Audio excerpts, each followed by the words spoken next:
felices? ¿Cuántos están contentos? ¿Cuántos esperan al Rey de Reyes y Señor de Señores? Un aplauso a nuestro Rey y Señor Jesucristo, que vive y reina para siempre. Estamos muy contentos porque estamos celebrando la Navidad. Y la Navidad es el nacimiento de Jesús. Yo quiero que felicitemos con un aplauso caluroso y fuerte a todo el equipo que trabajó para que se hiciera este especial de Navidad. Un aplauso, ¿verdad? Estamos muy agradecidos con los papás, con las mamás, con los niños. Hicieron su sacrificio, vinieron a ensayar semanas, meses en esto, preparando un especial de Navidad para el Señor, porque esto es para el Señor. Esto es adoración y alabanza para Dios. Pero también es para cada uno de ustedes para mostrar al que vino y volverá. El especial se llama Vino y volverá. Vino en un pesebre, pero también volverá. Y la palabra establece que todo ojo le verá. Habrá una gran trompeta que anunciará su venida. Y la palabra también establece que toda rodilla se doblará en el cielo, en la tierra y debajo de la tierra. Así que debemos decidir dónde vamos a doblar nuestras rodillas ante el Rey de Reyes y Señor de Señores, porque en algún momento lo haremos, queramos o no. Sean bienvenidos, mis hermanos. Estamos contentos porque hoy es el día 22 de diciembre. Sé que ustedes y todos seguramente van a tener una cena de Navidad. Van a estar celebrando el nacimiento de Jesús, ¿verdad? Y hoy vamos a hablar acerca del nacimiento de Jesús, pero quiero primero darle la bienvenida a los amigos e invitados. ¿Quiénes nos visitan por primera vez? Levanten su mano, por favor.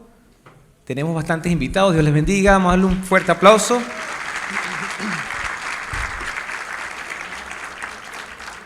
Sean bienvenidos a Vida Eterna. Y voy a rogar que me pongan el tiempo ya, para que podamos entrar con este tiempo especial como el anterior, ¿verdad? Qué bueno que pudimos ver ese tiempo cronológico desde las enseñanzas o las promesas acerca de Jesús, de que venía el Mesías, pero también vimos su nacimiento y eso nos va a servir para el repaso. Pero quiero mostrarles una imagen. ¿Quiénes tienen esta etiqueta en su puerta, en la puerta de su casa? La mayoría, ¿verdad? Otros no la tienen porque lamentablemente no estaban cuando se hizo el censo, ¿cierto? Ahora, ¿para qué sirve un censo? Usted le va a decir por lo menos dos cosas por las cuales se hacen los censos. Dígale que está a su lado, ¿para qué se hacen los censos? Dígale que está a su lado.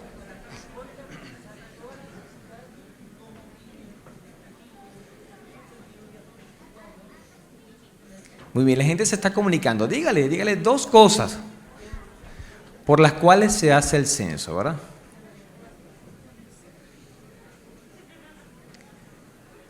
Muy bien. Un censo, ¿qué será? ¿Qué será un censo? ¿Qué dicen ustedes? Es un conteo, dicen. Muy bien, está muy bien. ¿De una parte o de toda la población? De toda la población, ojalá sea de toda la población. Y lo que se registra allí son muchas variables. Por ejemplo, se cuentan cuántos habitan en ese hogar, ¿verdad que sí? Los niños, los papás, las edades, la situación financiera, si algunos trabajan o no, si estudian o no, sus profesiones, entre otras cosas, ¿verdad? Pero ¿para qué se registra todo eso? Para tomar acción, ¿verdad que sí? Por ejemplo, si nosotros vemos que el país está creciendo en cuanto a la natalidad, el nacimiento de los niños, si no se hace algo al respecto, va a haber un caos, ¿verdad que sí? En los hospitales, al momento de nacer, pero también en su educación. Si hay sobrepoblación y no estamos preparados en el país para acoger toda esa población que va a estudiar, ¿qué va a pasar con algunos estudiantes? Van a quedar por fuera. Y eso ha pasado en muchos países. Entonces, en los censos se registran los datos o muchas variables, ojalá sea de toda la población. Y se puede decir al mismo país cuántos habitantes hay en ese determinado país. Por ejemplo, acá en Chile. Quédese con esa imagen porque más adelante vamos a ver que se hizo un censo. Y ese censo tiene mucha relación también con el nacimiento de Jesús. Estamos en una serie llamada Dios en el pesebre. Y le voy a decir al que está a su lado o al que está atrás, Dios en el pesebre, dígale. Aquí van a repetir mucho porque la repetición es la madre técnica de la enseñanza y del aprendizaje. Por lo menos necesitamos de verdad que usted se aprenda el nombre de la serie. ¿Cómo se llama la serie? Dios en el pesebre. ¿Creemos que Dios estuvo en el pesebre? Amén, ¿verdad? Ahí bajaron los amén, pero es necesario creerlo. Por la fe que Dios estuvo en el pesebre. Y vamos a ver como punto número 1, vamos a ver el repaso rápidamente. María muy favorecida. Veíamos en la escena del musical que estaba una mujer allí y se le apareció un ángel. ¿Cómo se llamó ese ángel? Gabriel, excelente. Y estaba en la misma presencia del Señor. Y le dijo, muy favorecida, muy bendecida, ha sido elegida. Y María, aunque quizás tuvo temor porque el ángel le dijo, no temas, ella sabía en el fondo que ella podía ser candidata a ser elegida para ser la madre de Jesús. No la madre de Dios, pero sí la madre de Jesús. Iba a tener la responsabilidad. ¿Por qué? Porque habían promesas. Miles de años atrás se había prometido un Mesías, un Salvador, que rescataría al pueblo del Señor.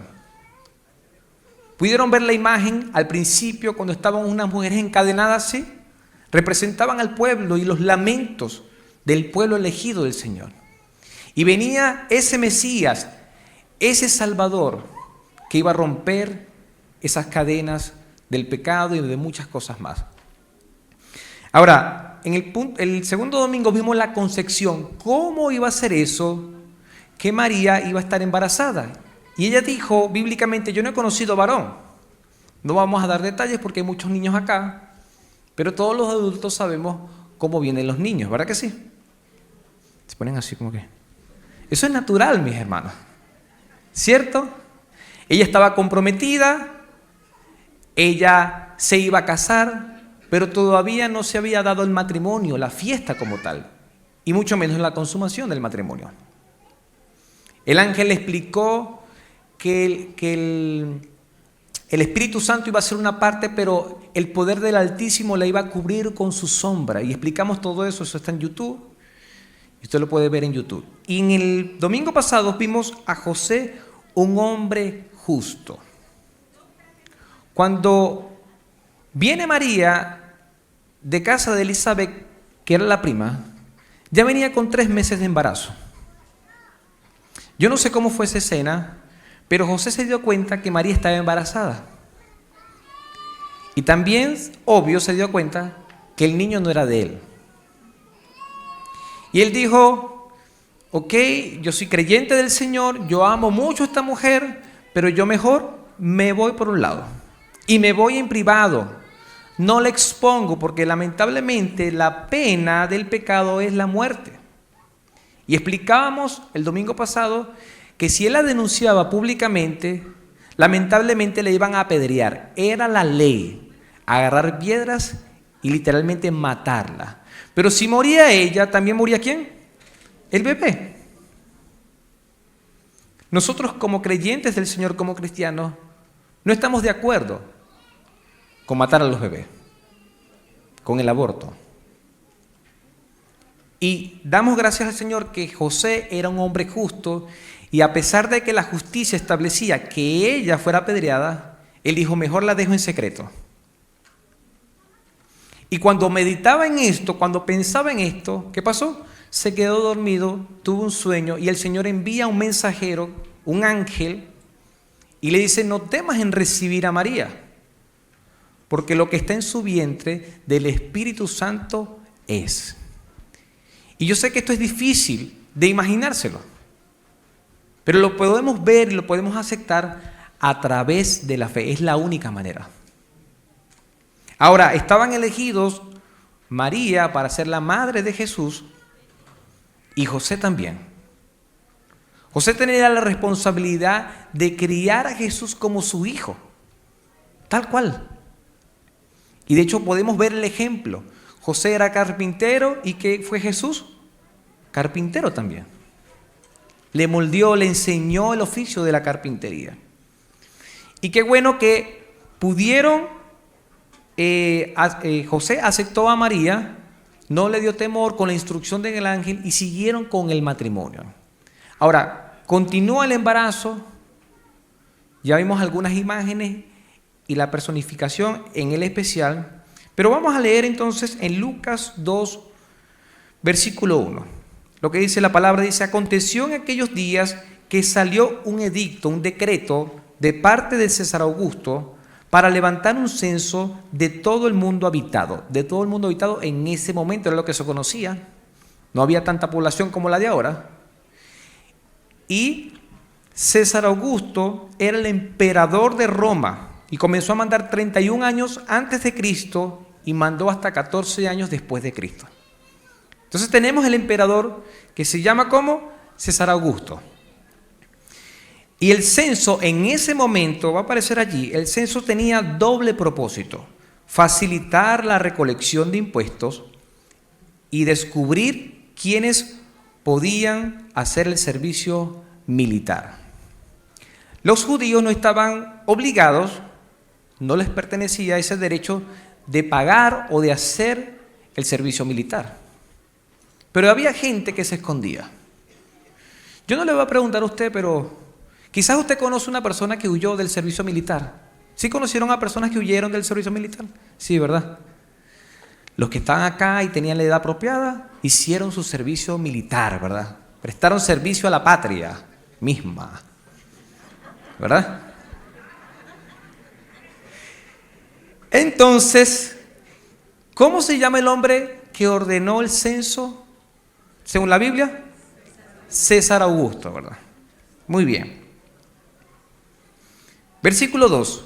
Este primer censo se realizó mientras Cirenio era gobernador de Siria. Entonces tenemos un emperador y tenemos un gobernador, que su alcance, su gobierno era más segmentado, más delimitado, ¿verdad?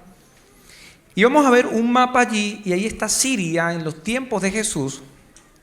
Al este vemos Babilonia, al oeste el mar Mediterráneo, pero entonces tenemos allí apuntado en rojo dónde iba a ser el censo como tal, dónde se iba a iniciar y el alcance que iba a tener para ese mundo habitado en ese momento. Dice la palabra, versículo 3, todos iban a inscribirse, otras versiones dice a registrarse en el censo, cada uno a su ciudad. En otras palabras, la gente tenía que ir a donde nació, ¿verdad? Todos tenían que ir hacia donde nació. Versículo 4. Entonces José también salió del pueblo de Nazaret de Galilea, se fue a Judea, a Belén, al pueblo del rey David, porque era descendiente de él. José era descendiente de David, también María. Por lo tanto, ambos tenían que ir ¿a dónde? Hacia Belén. Tenían que trasladarse por la orden, por el edicto del censo. Y vamos a ver, esto fue una captura que hice ayer de Google Maps, el recorrido que tenía que hacer. No le vamos a mostrar un mapa anterior, antiguo, sino el real. Y ahí lo podemos ver, ¿verdad? El recorrido de Nazaret a Judea, Belén. Son 145 kilómetros. 145 kilómetros. Son 33 o 35 horas a pie, dependiendo del paso. Pero con las avenidas, las carreteras y los accesos que hay ahora, ¿verdad? En aquel tiempo eran rocosos, montañosos. No es lo mismo estar acá que estar allá. Imagínense eso. Yo sé que nosotros nos imaginamos a María y a José caminando, por supuesto, pero ¿en dónde imaginamos a María yendo hacia Belén? ¿Cómo la imaginamos? Sobre un burrito, sabanero. Ah, pero la Biblia dice eso, que María estaba encima de un burro. Nosotros suponemos que iba en un burro, estaba embarazada. Imagínense una mujer embarazada. De las hermanas que están acá, que Dios le dio el don de ser mamá, y han estado embarazadas por lo menos una vez. Mi mamá estuvo 6 veces embarazada.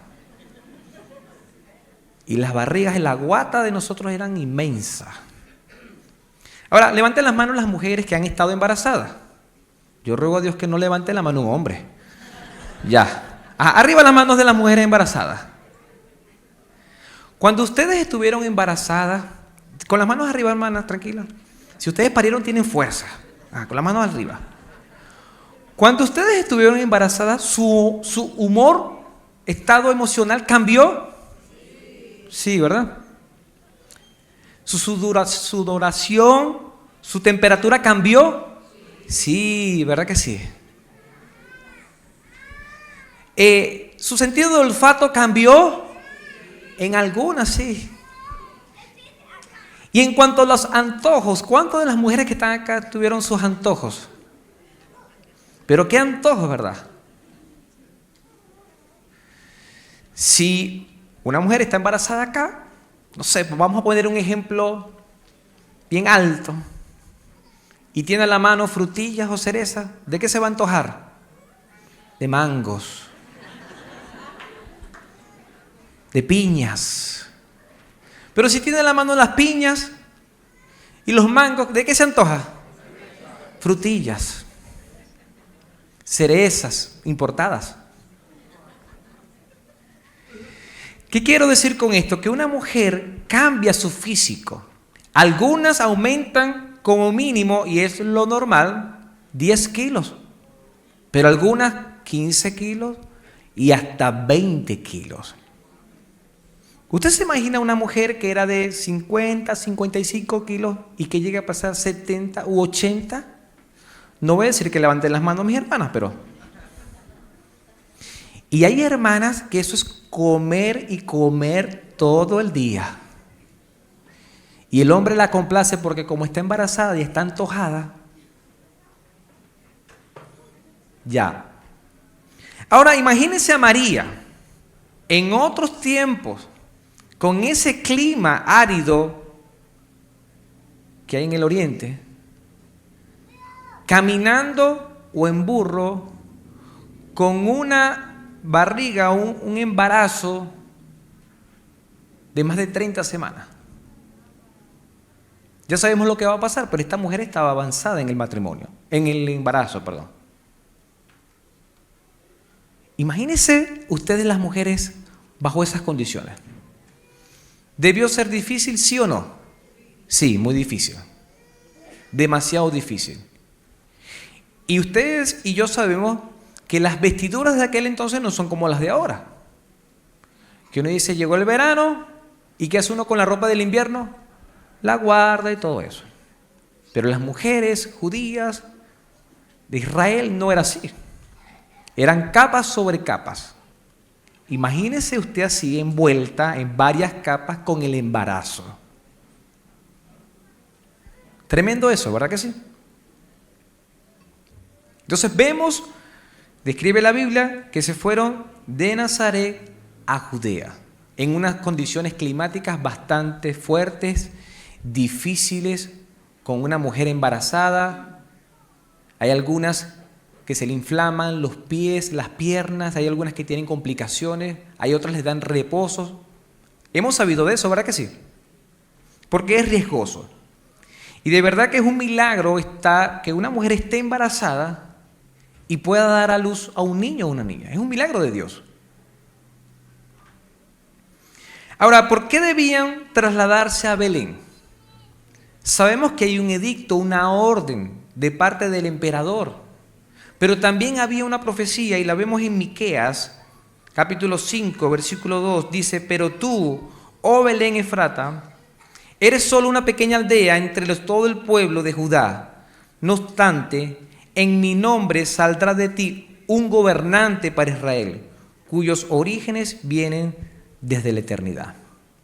Había una profecía el profeta había dicho esto 700 años antes de que María estuviera embarazada. Y dice la palabra allí que iba a salir de Belén un gobernante, un rey. ¿Y cómo eran sus orígenes? Eternos, desde la eternidad. Sabemos y entendemos a través de la Biblia que Jesucristo, la vida de Jesús tuvo un inicio. Dios se hizo carne y habitó entre nosotros. Pero Él es el principio y el fin también. Es la misma sustancia de Dios. En el principio era el verbo y el verbo era con Dios. Jesucristo estaba con Dios. ¿Estamos de acuerdo, iglesia? Entonces Jesucristo es Dios, el Padre es Dios, el Espíritu Santo es Dios, pero la vida de Jesús como tal es Dios encarnado. Y estaba en una profecía que iba a nacer en una ciudad que se llamaba Belén. Seguimos en Lucas, dice la palabra que se registró con María, venimos hablando de José, quien estaba comprometida con él, ella estaba embarazada, versículo 6, y mientras estaban allí, llegó el momento de que diera a luz. Y no le pregunto a los que están acá, a los matrimonios o esposos que tuvieron la oportunidad de tener a un niño o una niña de manera de cesárea, no. De las mujeres que levantaron las manos, que estuvieron embarazadas, ¿cuántas dieron a luz? Levanten la mano, por favor. ¿Cuántas parieron? Ya se redujo un poco el número, ¿verdad que sí? Al principio eran más, pero hay otras que parieron. No vamos a discutir si es más fuerte esto, lo otro. Sabemos y entendemos que a algunas es necesario hacerle la cesárea, ¿verdad que sí? Programada. Pero nosotros tuvimos, mi esposa y yo, tenemos 2 niños, Victoria y Andrés. Ambos fueron por cesárea. No hemos vivido la experiencia, no sé si Dios nos va a permitir o no, vivir esa experiencia de que ella pueda parir, que dé a luz. Y ella se llama Luz. Ahora, cuando la doctora en sus chequeos le preguntaba a ella, ¿qué prefieres tú, Luz? ¿Dar a luz o cesárea? Cesárea. Ya. Y cuando se acercaban los días para la cesárea, Luz estaba preocupada por muchas cosas. Hay los nervios, hay la ansiedad normal, porque ya sabemos el día y la hora en que va a nacer Victoria o Andrés, en nuestro caso. ¿Qué hacen muchas mujeres? Se hacen el cabello, las cejas,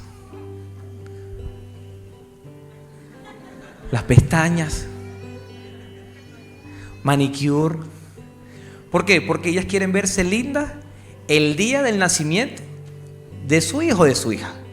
Y dicen cosas como esta, no estamos criticando, sino que estamos hablando de la realidad que pasa ahora. Yo quiero que mi niño y mi niña me vean ¿qué? Bella. Y uno como hombre tiene que invertir en eso, ¿verdad? Una ropa, una batica acorde, uno no le va a poner la bata de la cocina. Además que no lo permiten. Imagínense un olor a ajo en el quirófano, a cebolla, no se puede. Y las mujeres se preparan para eso, para tener a su hijo o a su hija, y quieren estar lindas. Ahora, yo he tenido la oportunidad de estar en quirófano cuando Andrés nació. Y de verdad que uno tiene que tener valentía, hermanos, para estar allí. La matrona me decía, usted afirma la guagua. La firma, me decía. Yo sí, yo la firmo, decía yo. No lo vaya a dejar caer. No, yo sí. Y cuando me pasaron mi guagua, mi bebé, Andrés es hermoso, como su padre. No, mentira, él es la versión mejorada. Pero cuando yo agarré a Andrés, hay muchos sentimientos, mi hermano. Es primera vez, uno se lo imagina de una manera, y cuando uno lo ve, es otra cosa. Y verdaderamente ver a un niño recién nacido, para un papá o una mamá, es lo mejor del mundo. Para uno es bello, así todos los demás digan que es feo. nuestro bebé es bello, nuestra bebé es bella, es un príncipe, una princesa. Ahora, pero lo que quiero decir es que las condiciones de ahora son muy distintas. Usted va a entrar a un quirófano, le ponen un montón de cosas, batas, gorro, guantes, se desinfecta, todo debe estar pulcro, bien limpio. Y nosotros entendemos eso porque lo hayamos vivido, porque nos lo han contado, porque lo hemos visto en alguna película o serie. Se tienen muchos cuidados para que cuando venga una vida no se contamine. ¿Supo de alguien donde estaba pariendo, dando a luz o fue cesárea y en el quirófano se contaminó el bebé? ¿Hemos sabido de eso, sí o no? Sí. Y muchos niños y niñas murieron porque venían de un lugar seguro, de un vientre seguro, que lo permitió el Dios como milagro de Dios, y apenas salió se contaminó. Sabemos de esas historias. Ahora, dice la palabra que mientras estaban allí llegó el momento de dar a luz. ¿Y qué es lo que se le dice a una mujer cuando va a parir? ¿Qué es lo que se le dice? ¡Puje! Va a decir conmigo, puje. 1, 2 y 3. ¡Puje! Y yo me imagino que José estaba ahí, ¡puje! Porque claro, como José no iba a parir. Entonces imagina a María pujando, pariendo, porque lo parió, hermano. Abrió vientre, lo parió. Al nacer su hijo primogénito, es importante, es el primero. María era una virgen. No había tenido otro matrimonio antes, no había tenido esposo antes, era el primero. Pero después de Jesús tuvo otros hijos. Y yo sé que nos han dicho que María tuvo solamente a Jesús, no, María tuvo a otros hijos. Y Jesús tuvo hermanos también. Lo envolvió en retazos de tela y lo acostó en el pesebre. ¿Quién lo acostó? María. ¿Qué estaba haciendo José? No lo sabemos. Pero aquí no dice nada. Ella misma lo envolvió ¿en qué? En retazos de tela. Yo sé que hay otras versiones que dicen lo envolvió en pañales, pero no habían pañales como los de ahora. Ni Pampers, ni Huggies, ni nada de eso. Eran retazos de tela. Y hacían con el bebé como un rollito para afirmarlo y tenerlo allí. Ella misma lo envolvió en retazos de tela y lo acostó en el pesebre porque no había ningún lugar para ellos en el cuarto de huéspedes. Otras versiones no había lugar en el mesón. El mesón es como una posada, pero muy humilde, como un albergue público. No hubo en ese albergue o en esa posada humilde un lugar para ellos.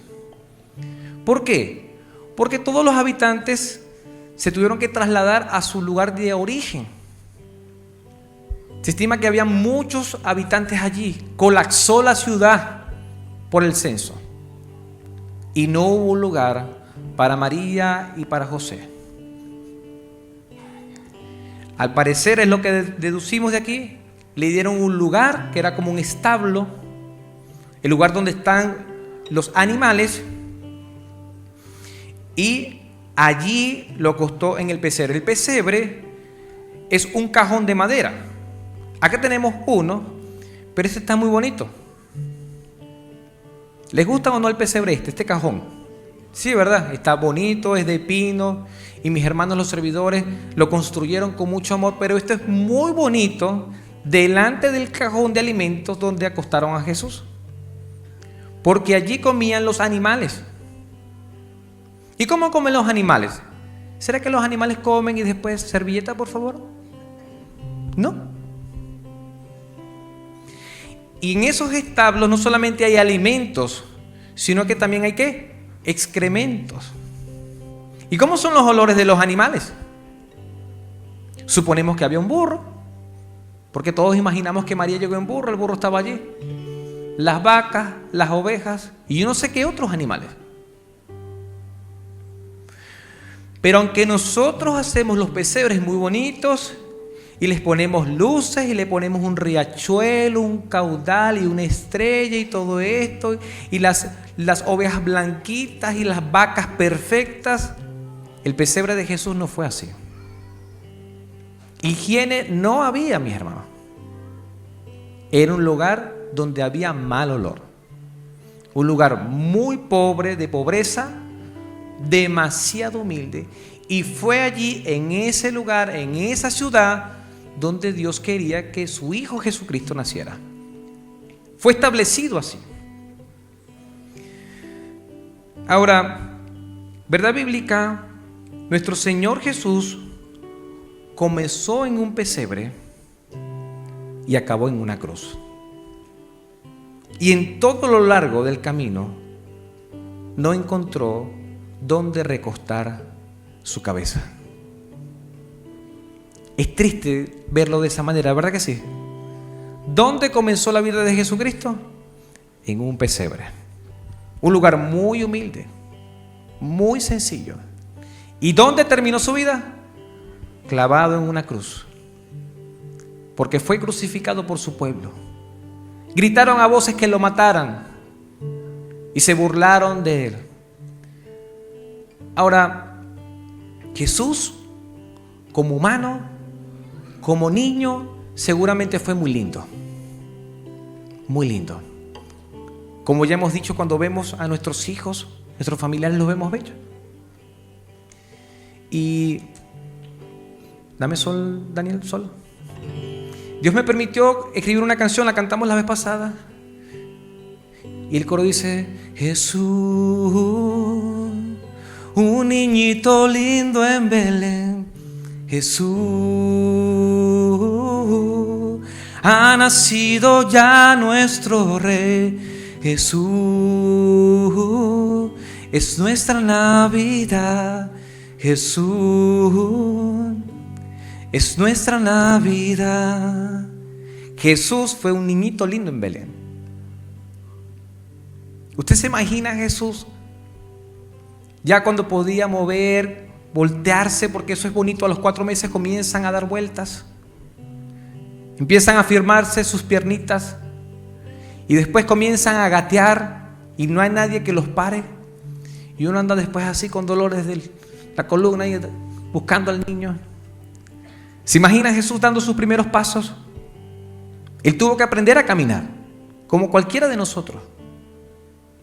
Y tuvo que aprender a ir al baño. María seguramente y José le enseñaron a ir al baño. Yo sé que no nos imaginamos eso, pero Jesús tuvo que aprender a ir al baño. ¿Usted se imagina a Jesús diciéndole a María mamá y a José papá? Sé que lo imaginamos como un excelente maestro, que tuvo autoridad, que fue el Hijo de Dios, que hizo milagros, que resucitó. Sí, sabemos de su ministerio. Pero aunque en Navidad, y aunque no nació en Navidad, pero es en diciembre que celebramos la Navidad, hacemos un alto para celebrar el nacimiento de Jesús. Hermano, en este tiempo no olvidemos qué significa la Navidad. ¿Cuál es el verdadero sentido? A veces nos desenfocamos y hay mucho trajín, hay mucho movimiento, la cena, los regalos y todo eso, y nos olvidamos de Jesús. Jesús es la Navidad. Es el verdadero sentido de la celebración. Podemos tener ropa nueva, regalos, podemos tener una cena hermosa, pero si no celebramos a Jesús, si no nos acordamos de Jesús, en vano celebramos la Navidad. Podemos tener un chancho, un pavo relleno, podemos tener cualquier cosa, pero si no hacemos un alto y no recordamos el nacimiento del niño Jesús, Dios en el pesebre, no hacemos nada. Jesús creció, se hizo adolescente, se hizo hombre, fue carpintero, estuvo entre su pueblo, se bautizó y el Señor le dijo: este es mi Hijo amado. Descendió el Espíritu Santo, podemos ver la Trinidad allí, hizo milagros, curó a los enfermos, levantó a los muertos, liberó a los endemoniados. predicó la palabra, enseñó acerca del reino de los cielos y de su Padre. Y por decir la verdad y por decir que era el único camino, la verdad y la vida, fue sentenciado a muerte. Le hicieron unos juicios donde había engaño y había trampa y lo sentenciaron a muerte de cruz, la peor muerte en ese momento.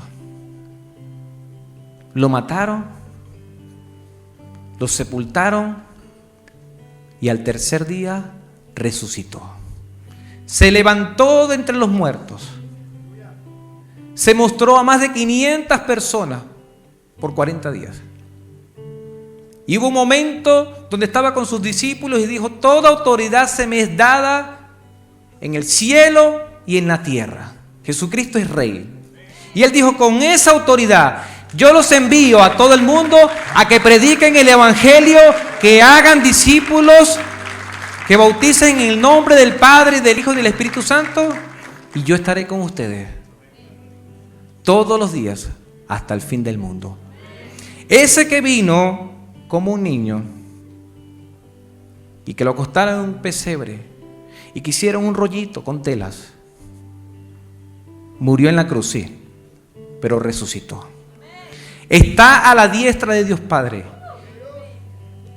y llegará un momento, dice la palabra, al sonar de la última trompeta, donde se mostrará en gloria, y dice la palabra que todo ojo le verá y toda rodilla se doblará en el cielo, en la tierra y debajo de la tierra, iglesia.